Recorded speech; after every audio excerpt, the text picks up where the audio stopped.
Remote গ্রামের ছেলে আমি অত কিছু রাজনীতিতে বুঝি না এবং সহিষ্ণু বা অসহিষ্ণুতা নিয়ে বিহার ইলেকশন হয়ে গেছে আর এসব কি চর্চার দরকার আমি তো বুঝি না ভাই। জাস্ট বিহার ইলেকশনের জন্য ইস্যুটাকে ইউজ করা হয়েছিল। ইলেকশন শেষ, আমির খানের কথাবার্তাও শেষ, শাহরুখ খান এখন ঢোক গিলছে। আমি জানি না আর কতদিন ধরে চলবে। এখন হয়তো এটাকে ট্র্যাকটা চেঞ্জ করে ধর্মীয় অসহিষ্ণুতার বদলে এখন রাজনৈতিক অসহিষ্ণুতা হবে যতক্ষণ না বাংলার পশ্চিমবাংলা ইলেকশনটা শেষ হয়। গতকাল বিধানসভাতে এই সহিষ্ণুতা নিয়ে ডিবেট হয়। আমাদের বিজেপি দলের মাত্র একজনই বিধায়ক ছিলেন, শ্রমিক ভট্টাচার্য। তো এটা ভাবা হয়েছিল যত তৃণমূলকে রাজনৈতিক অসহিষ্ণুতা নিয়ে বাকি দলগুলি চেপে ধরবে, কিন্তু দেখা গেল যে সিঙ্গেল টার্গেট হচ্ছে বিজেপি। শ্রমিকদা একাই 100 কাঁপিয়ে দিলেন। এখানেও ব্যাপারটা তাই হবে আমি জানি, কারণ যতদিন মোদী থাকবে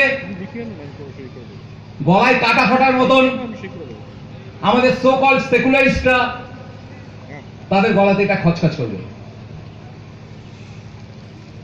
আমি জানি না কি অসহিষ্ণুতা রয়েছে, কোথায় গাদ্রি একটা কি ঘটেছে, আর কয়েকটা সামান্য ইনসিডেন্ট ঘটেছে, এটা তো ফ্যাক্ট। কিন্তু তাতে সোকল হিন্দু মৌলবাদী সংগঠনের কি ভূমিকা রয়েছে এটা আমার জানা নেই। কিছুক্ষণ আগে ঋতব্রতকে আমি বলছিলাম উপরে হলঘরে, ও বলছিল হিন্দু মৌলবাদীরা এটা করিয়েছে। আমি বলছি you are nothing but a journalist, you should be neutral এবং knows for the news ethics জার্নালিস্টদের মেনটেন করা উচিত। যখন একটা সাব জুডিস ম্যাটার তখন তুমি কি করে বলবে এটা মৌলবাদী হিন্দু মৌলবাদী সংগঠন করেছে?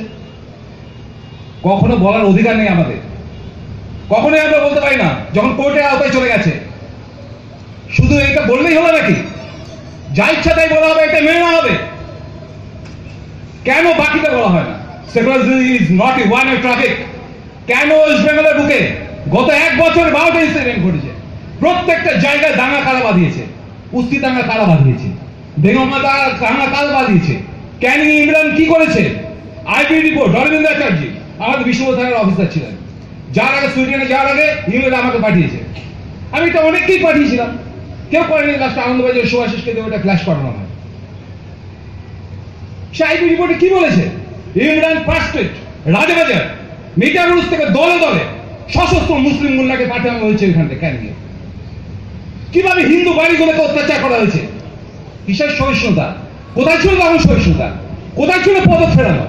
কিচ্ছু করার মুক্তিতে গ্যাস পোলা দাঁড়িয়ে 262খানা দোকান আমার পুরো লিস্ট করা আছে, এসডি অফিস ডিএম অফিস ঘেরা করেছিলাম। কোন কারণ ছিল না, কোন হিন্দু দোকানগুলো কিচ্ছু করেনি, দাঁড়িয়ে থেকে জ্বালিয়ে দিয়েছে। কেউ তো কোনো আওয়াজ তোলেনি, কোনো পলিটিক্যাল পার্টি কেন তোলেনি? কিসের এত ভোট ব্যাংকের ভয়? কবে দেন সচেতনতা হবে? টোটাল পপুলেশন ডেমোগ্রাফি চেঞ্জ হয়ে যাচ্ছে, এ ব্যাপারে কোনো কিছু সচেতনতা নেই। এত আমরা অসহিষ্ণু, আমাদের এখানে কেউ থাকতে পারছে না, আমির খান থাকতে পারছে না, ওই জন্য এই অবস্থা আমাদের এখানে পপুলেশন ডেমোগ্রাফি। এখানটায় 1951-এ আমাদের হিন্দু পার্সেন্টেজ ছিল 84%, সেখানে আজকে 2011 সেন্সাস রিপোর্টে আমাদের হচ্ছে 79%। কোথায় গেল 5% হিন্দু? সেখানে মুসলিমরা ছিল 31-এ, এখানে ছিল 9.8%, এখন যে 14.25%। তাহলে এত অসহিষ্ণুতা, এখানে কেউ থাকতে পারছে না, তাহলে 10% ডিফারেন্স এসে গেল কি করে? অবিভক্ত আমাদের দেশ ছিল, সেই দেশে পাকিস্তানের কি অবস্থা ছিল? পাকিস্তানের হিন্দু পপুলেশন কত ছিল? পাকিস্তানের টোটাল অবিভক্ত পাকিস্তানের হিন্দু পপুলেশন ছিল 12.9, সেখানে ইস্ট পাকিস্তানে ছিল 22% হিন্দু, সেখানে আজকে হিন্দুর পরিমাণ কত? 8%, আর পাকিস্তানে কত? 1%। কি অদ্ভুত কারণ? এত অসহিষ্ণুতা, আমরা এত অসহিষ্ণু, সেখানে পপুলেশন ডেমোগ্রাফি চেঞ্জ হয়ে যাচ্ছে, সেখানে 22% থেকে 8% নেমে যাচ্ছে, অথচ এখান থেকে 85% থেকে আমরা 79% নেমে যাচ্ছে। তবু আমরা অসহিষ্ণু। স্পষ্ট কথা বলার মতো কেউ নেই। এই ভোটের রাজনীতি যতদিন না বন্ধ হবে, এই ভোট ব্যাংকের রাজনীতি যতদিন না বন্ধ হবে, কোনোদিন এই জিনিসগুলো মেটাবে না। আজকে বলার মতো কোনো ভয়েস নেই। লোকপরিবেশ সাম্প্রতিকতা যদি এই কথার জন্য সাম্প্রদায়িক হয়, আমি গর্বের সঙ্গে সাম্প্রদায়িক। স্পষ্ট কথা যদি বলার জন্য হয়, আমি অবশ্যই সাম্প্রদায়িক। কিসের সাম্প্রদায়িকতা? 2010 সালে আমার কাছে সার্কুলার আছে ওয়েস্ট বেঙ্গল গভর্নমেন্টের, তখন তো মমতার সরকার ছিল না। সেখানে বুদ্ধদেব ভট্টাচার্য সেখানে সার্কুলার রয়েছে আমার কাছে, সেখানে মুসলিম মেয়েদের জন্য গ্যাসের স্টোভ ফ্রিতে দেওয়া হবে। ওভেন আজকে মমতা দেবী একই করছেন, হাইজ্যাক করে নিচ্ছেন সেটা। আজকে আমার কাছে কেউ এসে বলবে, কোন হিন্দু বাড়ির একটা মেয়ে বলবে, আচ্ছা মা বা কাকু, আয়েশাকে কেন সাইকেলটা দেওয়া হলো, আমাকে কেন সাইকেলটা দেওয়া হলো না? সামনে ঢুকছে কোথেকে রাষ্ট্র অসহিষ্ণুতা কেন এখানকার, কেন এইভাবে ডিফারেন্স ক্রিয়েট করে, কেন এইভাবে একটা কমিউনিটির লোকে কেন সাইকেল দেওয়া হবে, কেন স্কলারশিপ দেওয়া হবে, কেন ভাতা দেওয়া হবে? এর জন্য বলার কেন কোনো ভয়েস নেই? কেন ভয়েস নেই? কেন চাইতে বিগিনস এট হোম। আগে ঘর থেকে শুরু করতে হবে। গোটা ভারতবর্ষ আমরা পরে দেখবো। আমরা তিনজনের রয়েছে, তিনজনের পার্লামেন্টের ক্যান্ডিডেট। ওনারা ওখানে জিতেছিলেন, আমি জিতিনি। আমি দুবারে হেরো পার্টি, কিন্তু তার আগে দেখতে হবে ঘর ওয়েস্ট বেঙ্গলে এই যে একের পর এক জিহাদি রাজ হচ্ছে, তার পিছনে কারা রয়েছে? এখানে তো বিজেপি রাজত্ব করছে না, এখানে বিজেপি তো শক্তিশালী নয়। প্রত্যেকটা জায়গায় হিন্দুরা কেন পালিয়ে চলে আসছে? তার পিছনে জামাতের নেটওয়ার্কের পিছনে কারা কারা রয়েছে? কিভাবে বাংলাদেশি ইনফ্লাক্স গত 20-25 বছর 3 কোটি ঢুকে গেল? কেন এগুলো কোনো মধ্যে প্রতিবাদ নেই? কেন পপুলেশন ডেমোগ্রাফি এভাবে চেঞ্জ হয়ে যাচ্ছে? আজকে ক্যানিং, গোসেবা, আজকে যমুদ্বীপ, সমস্ত জায়গায় বাংলাদেশ অনুপ্রবেশকারী কিভাবে ঢুকে রয়েছে? আমরা যাবোটা কোথায়? কোথায় থাকবো আমাদের সেকুলারিজম? কোথায় থাকবে মার্কসিজম? কোথায় থাকবে কমিউনিজম? যদি আমাদের পপুলেশন ডেমোগ্রাফিটা চেঞ্জ হয়ে যায়। এইরকম সেকুলারিজমের কথা বাংলাদেশে দেশ স্বাধীনতার আগে অনেক বলেছিল। আর যে বাংলার নামে সন্তানের জন্য আজকে আমরা এখানে রয়েছি, যার জন্য তিনি সকলের পার্লামেন্টে বলেছিলেন জওয়াহরলালকে যে you divided India, I divided Pakistan. আমি পাকিস্তানকে কেটে আজকে এই বাংলাটাকে আমি ছিনিয়ে এসেছি। আর সেই লোকটার জন্য আমরা এখানে রয়েছি। কিন্তু সেই শাহপ্রসাদের কথা আজকে আমরা বাঙালিরা আমরা স্মৃতির আড়ালে নিয়ে গেছি। আমরা তাদেরকে জানি না, শেখাই না, আমরা ভুল ইতিহাস করে আমরা চলেছি। আমরা টোটাল ইতিহাসকে কন্ট্রোল করছি কারা? নেওরোম্যান হিস্টোরিয়ানরা। এই রবীন্দ্রনাথ ঠাকুর, ইরফান হাবিব আমাদেরকে শিখিয়েছে। আর জোড়া বহিরাগত।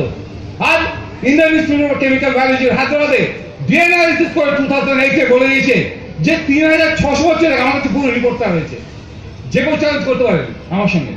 3600 বছর আগে আমাদের ক্রোমোজোমের কোনো মিক্সিংই হয়নি। তাই Indian Institute of Chemical Biology সায়েন্টিস্টরা বলছে যে আমরা আর জন্য বহিরাগত নয়। আর আমাদের এখানে ইরফান হাবিব, রবীন্দ্রনাথ ঠাকুর, বিমলচন্দ্ররা সারা জীবন ছোটবেলা থেকে ঘর দখল করে এলো, আর জোর হচ্ছে বহিরাগত। এই জিনিস মেনে নেওয়া যায় না। যদি আমরা মনে করি যে আমরা হ্যাঁ সুস্থ রাজনীতি দরকার, অবশ্যই দরকার, কিন্তু অসুস্থ রাজনীতি যেভাবে ক্রিয়েট করা হচ্ছে শুধু মোদী ক্ষমতায় এসছেন বলে, এই জিনিসকে মেনে নেওয়া যায় না। এই জিনিস কোনদিন মানা সম্ভব নয়। শুনুন, আপনাদের মধ্যে অনেকে রয়েছে, আমি কাউকে বলছিলাম যে আমার পন্থী হন, কিন্তু আপনারা সুস্থ চিন্তা করুন। আজকে ধর্মতলা মোড়ে দাঁড়িয়ে এতই অসহিষ্ণুতা বিপ খেতে হবে। পাশে ছিল আব্দুল রাজ্জাক মোল্লা, পাশে ছিল মোহাম্মদ সেলিম। আমি তখনই বলতাম যে তারা সেকুলার। কেন সবাই সুরের অংশ নিয়ে খাওয়ানো হলো না তাদেরকে? কেন খাওয়ানো হলো না? কোথায় কাজটা বলেছেন? গরু খাওয়ানো সেকুলারিজমে কি খুব বিরক্ত? যা খাওয়ার ইচ্ছা তা সেই ইচ্ছা খাবে। কে খেতে বারণ করেছে মশাই? আমি নিজে মাংস খাই না, কিন্তু আমি তো কাউকে খেতে বারণ করি না।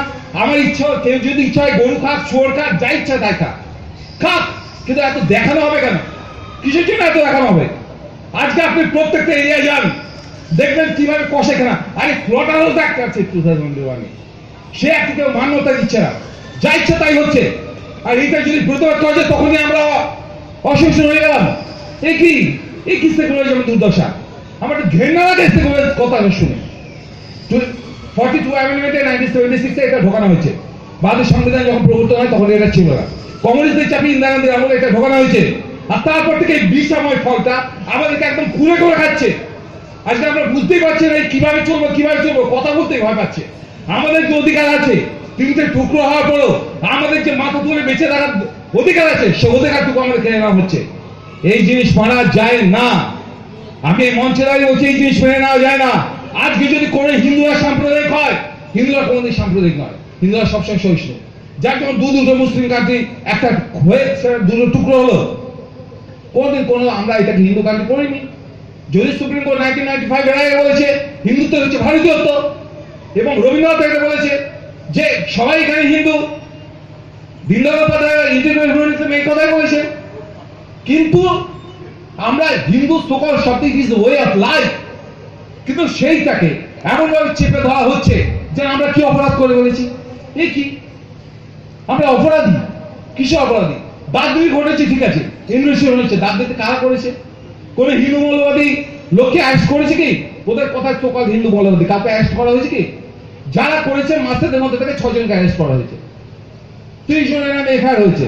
ওখানে পুলিশ সুপার বলছে কোন সংগঠনের সঙ্গে জড়িত নাই, যে মারা গেছে তার ভাই বলছে বলে না এর মধ্যে কোনো সংগঠন নেই। এবং সব থেকে আশ্চর্য ব্যাপার শুনুন ভালো করে, আপনারা যা জানেন না, যেটা হচ্ছে যখন যে এফআইআর হয়েছিল সেই এফআইআরে পরিষ্কার করে বিফের উল্লেখ নেই। যে এফআইআর হচ্ছে ভালো করে শুনুন, দাদির ঘটনা নিয়ে এত চলে হচ্ছে, এত গরু খাওয়াখাই হচ্ছে, সেখানে কোনো বিফের উল্লেখ নেই। সেখানে পরিষ্কার করে দিয়েছে যে যেটা একটা নিশ্চিত যে পশুকে হত্যা করা যাবে না সেই মাংস নিয়ে একটা গন্ডগোল সৃষ্টি হচ্ছে, কিন্তু বিফের উল্লেখ নেই। অথচ বিফ খাও বিফ খাও বিফ খাও করে করে একটা জানো কি এমন একদম কি গেরব কীর্তি করছে, আমি তো বুঝতে পারি না যে এদের কি লাভ হচ্ছে। আমার মনে হয় যে আজকে আমাদের সব থেকে সমস্যা যেটা, এই ওয়েস্ট বেঙ্গলে আমরা যারা বসবাস করি, দেখুন আমরা গুজরাটে যাবো না, আমরা দিল্লিতে যাবো না, সুজনদা মিশ্রজি, আমাদের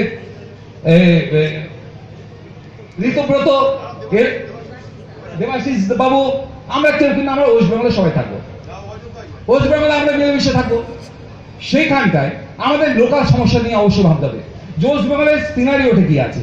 আজকে আমাদের গোয়েন্দা দপ্তর কি বলছে যে 6টা জেলা অলরেডি তারা মেজরিটি হয়ে গেছে, পপুলেশন ডেমোগ্রাফি চেঞ্জ হয়ে গেছে, 56 বিধানসভা কেন্দ্রে বাংলাদেশ অনুপ্রবেশ করা হচ্ছে ব্যালেন্সিং ফ্যাক্টর, এগুলো আমাদের কথা হয় ব্যুরো রিপোর্ট।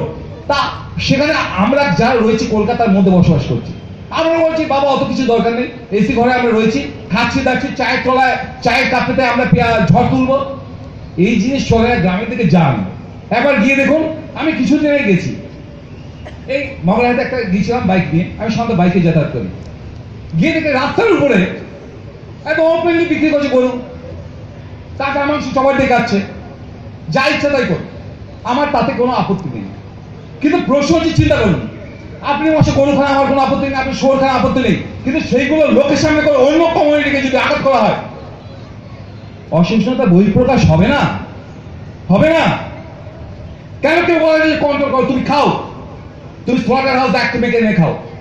আজকে টোটাল যেভাবে ইসলামিক ফান্ডামেন্টালিজম গ্রো করে যাচ্ছে, যেভাবে বিলাতের মাধ্যমে ঘটছে, গ্রামে গঞ্জে থেকে ঘুরুন, এই ঠান্ডা গরমে না বলতে না বেশে এখন গিয়ে ঘুরে দেখুন কিভাবে ইসলামিক ফান্ডামেন্টালিজম রেস করছে, কোথাও থাকতে পারছে না কেউ, চারিদিকে পালিয়ে যাচ্ছে, কোথায় মাসে পালাবেন? সব কলকাতার মধ্যে এসে ঢুকছে, ওইদিকে ঘর বাড়ি বিক্রি করে নদীয়া করিমগঞ্জে 4-5 কিলোমিটার পুরো 25 বছর আগে ওখানকার ভোটার লিস্ট দেখবেন আর এখনকার দেখবেন, সব লোকগুলোই ভ্যানিশ হয়ে গেল। অনেকক্ষণ হলো, যদি কিছু ভুল বলি ক্ষমা করবেন। নমস্কার।